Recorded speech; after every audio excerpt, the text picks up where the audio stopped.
Good morning. Welcome back to Sounds of Vegas.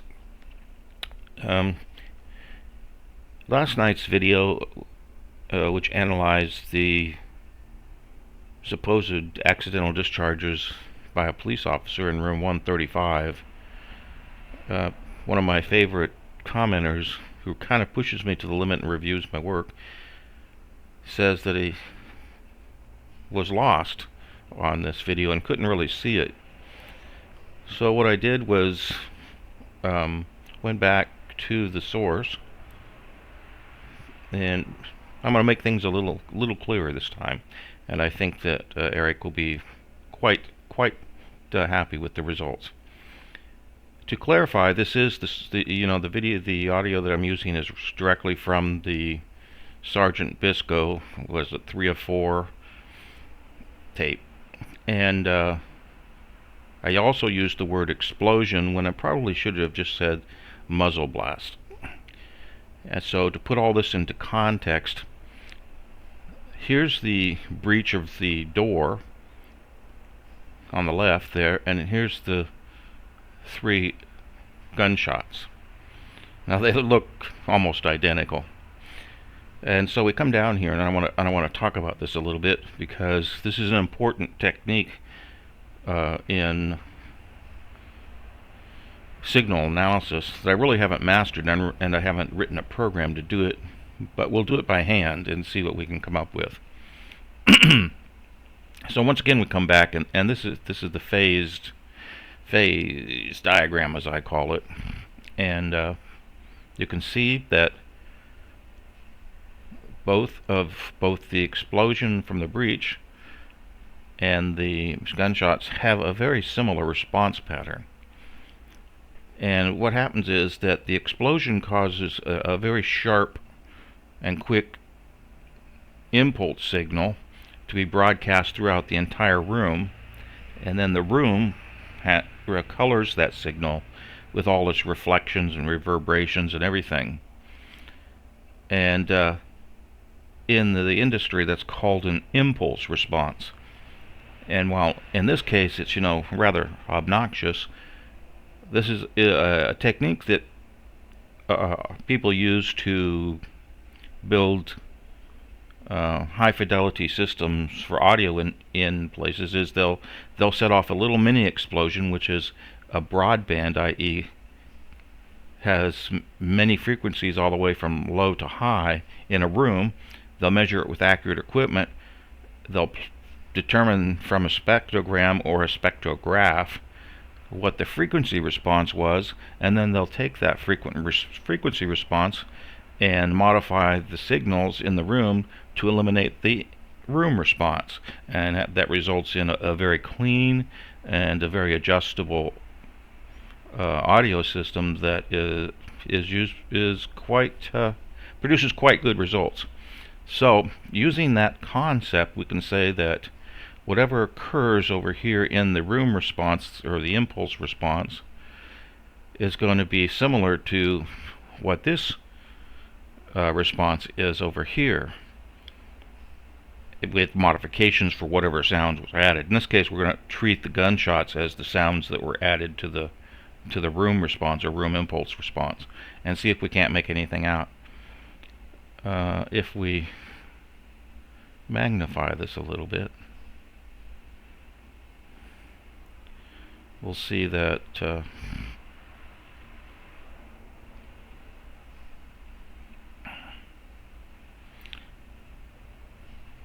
maybe drop it down so we can get a better idea. No, there we go. That's helps a little bit.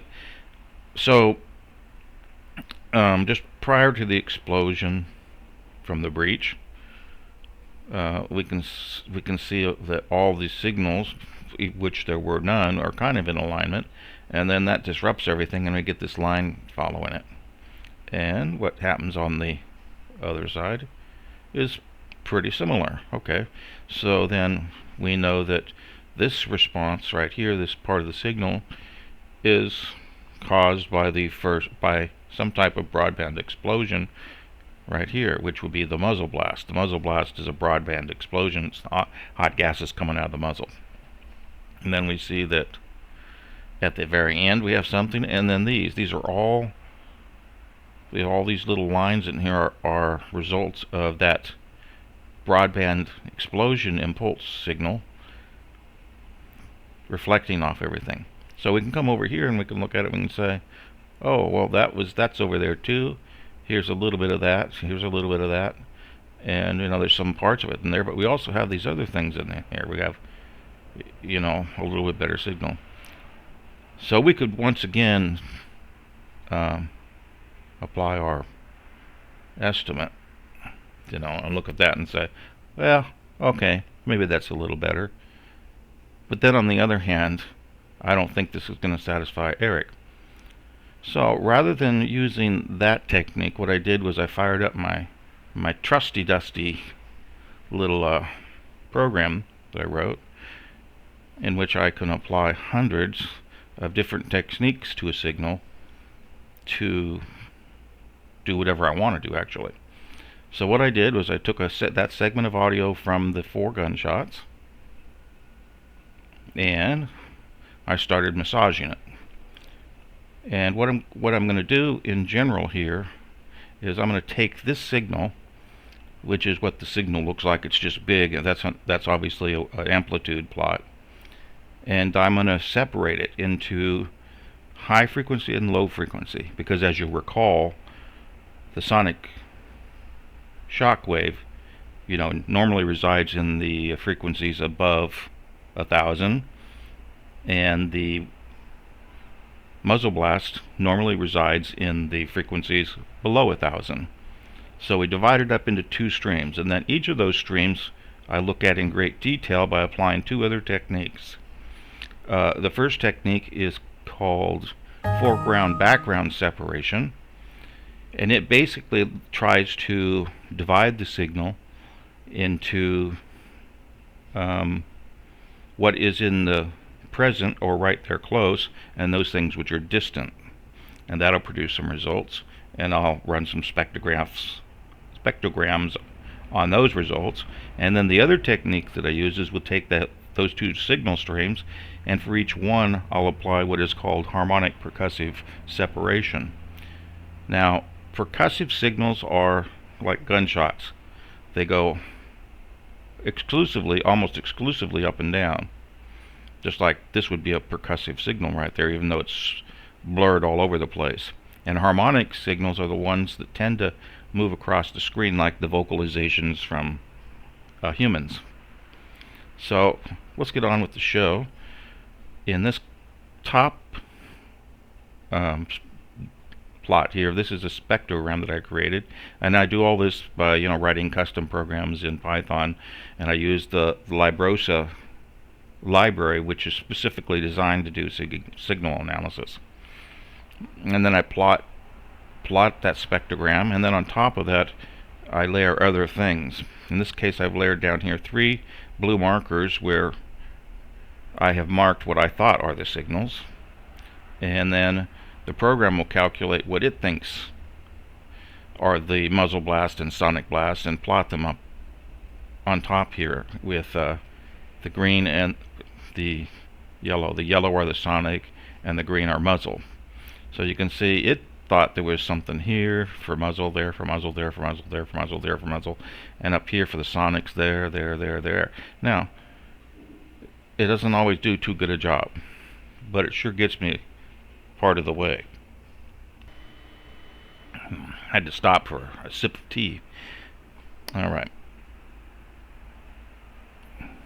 So that's the top plot.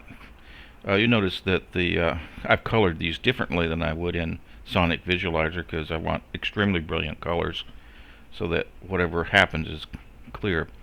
Anyway, this is your standard waveform plot, which we're discussing now. It's interesting because here I've marked where, or I've determined the length between shots from where I've marked them. Also on this graph, the muzzle and sonics are marked with vertical lines, but since the signal is so strong, it kind of overwrites them, and that doesn't bother me because I can go back in and modify anything I want. So first off we take the upper frequency, which should correspond to the shock wave, and I'll separate it into foreground and background.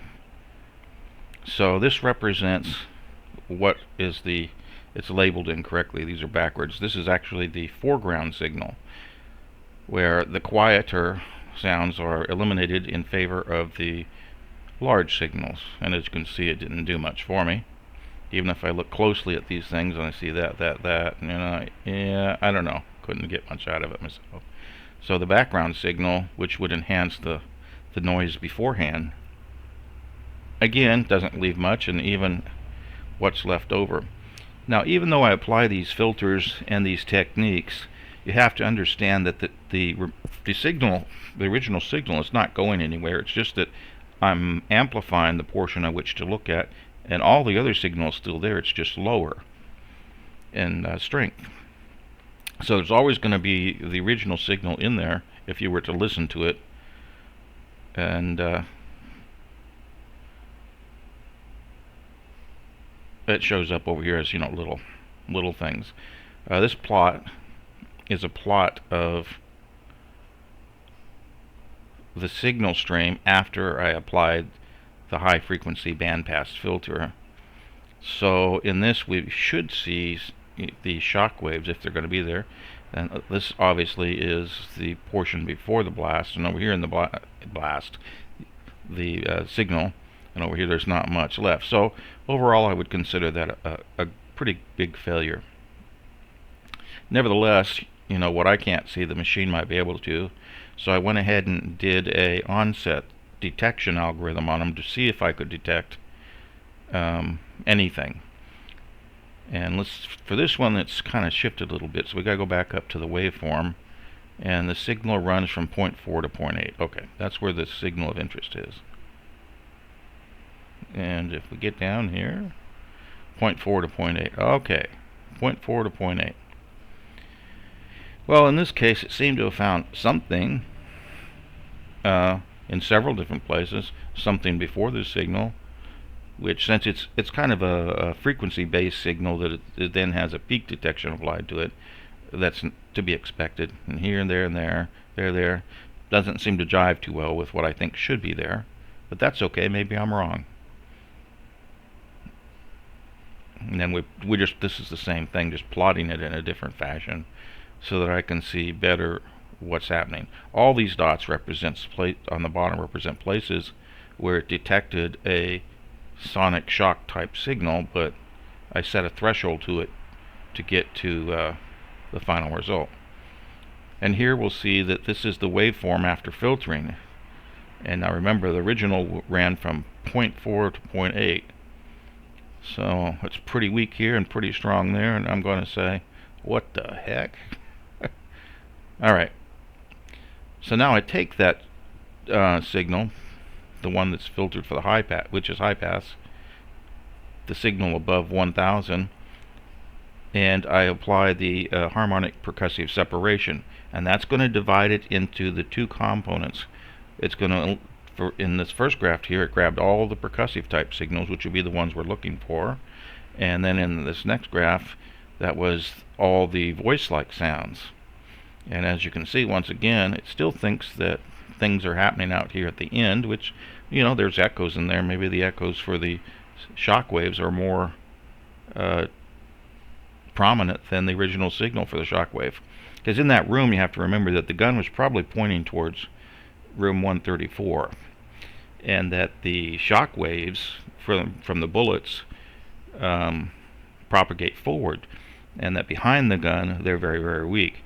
So anything coming to Bitsko shockwave wise is going to be strictly reflections off the wall that's ahead of them, and then goes to the side, the roof. You know, you get the idea, reflections all over the place. Whereas the muzzle blast from every shot is a much lower frequency thing, and it travels in much wider areas, and it's more of a room pressure thing than a line of sight thing or a directional thing.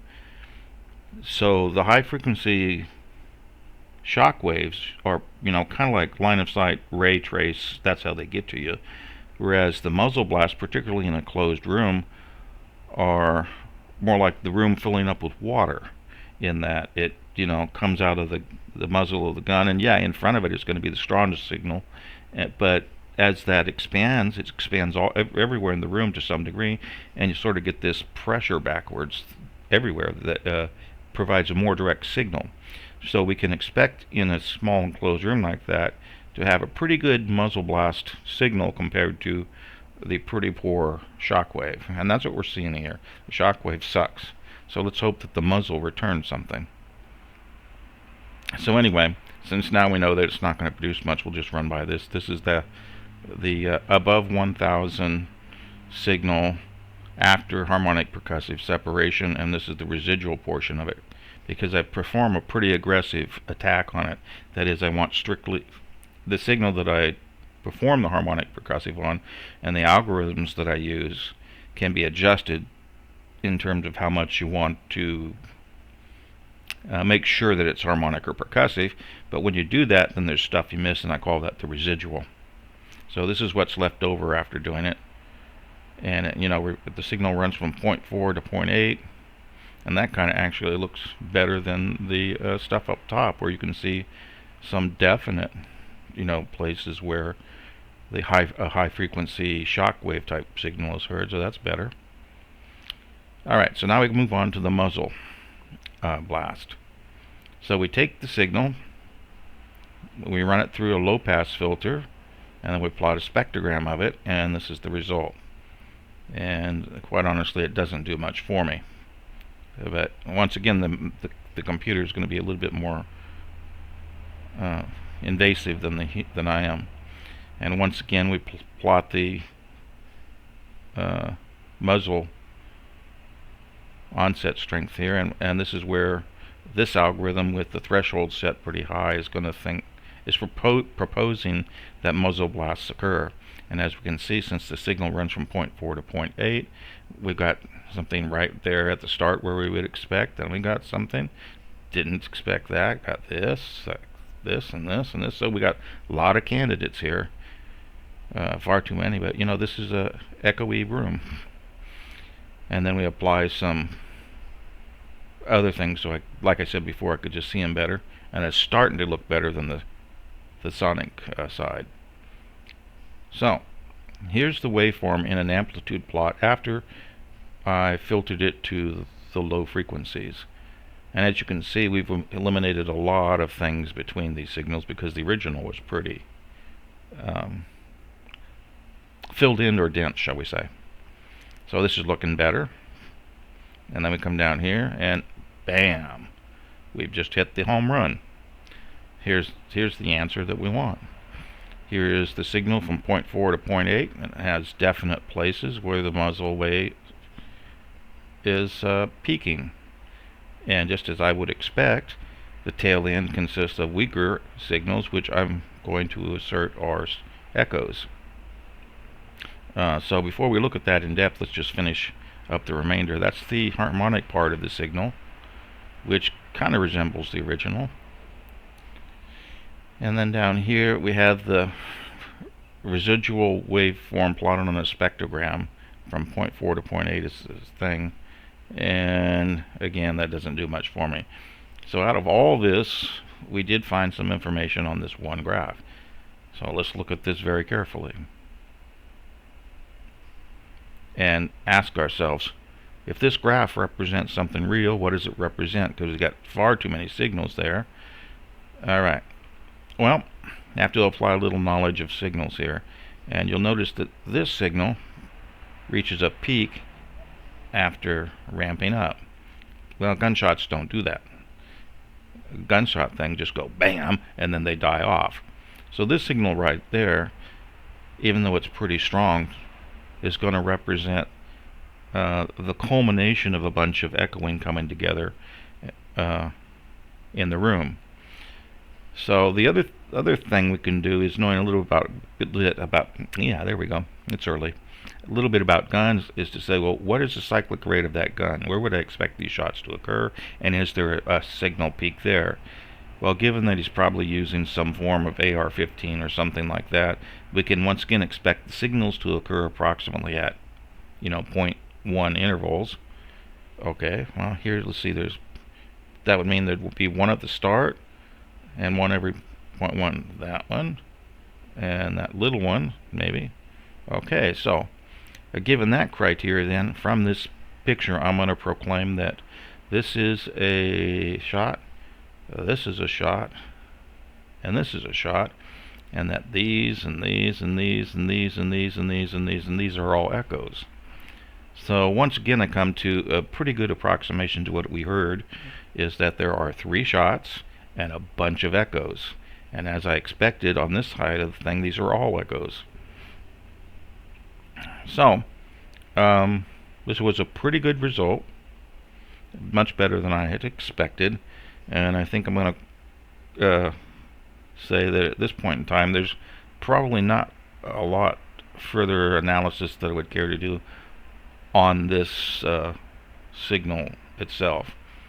What's interesting to me though is that the timing between them didn't turn out exactly like what we heard, because these obviously are less than 100 milliseconds a piece. In fact, they're probably more like 90 milliseconds, which means that the gun is, let's see, can't think this morning, so we'll just do 90 milliseconds 1 over times 60.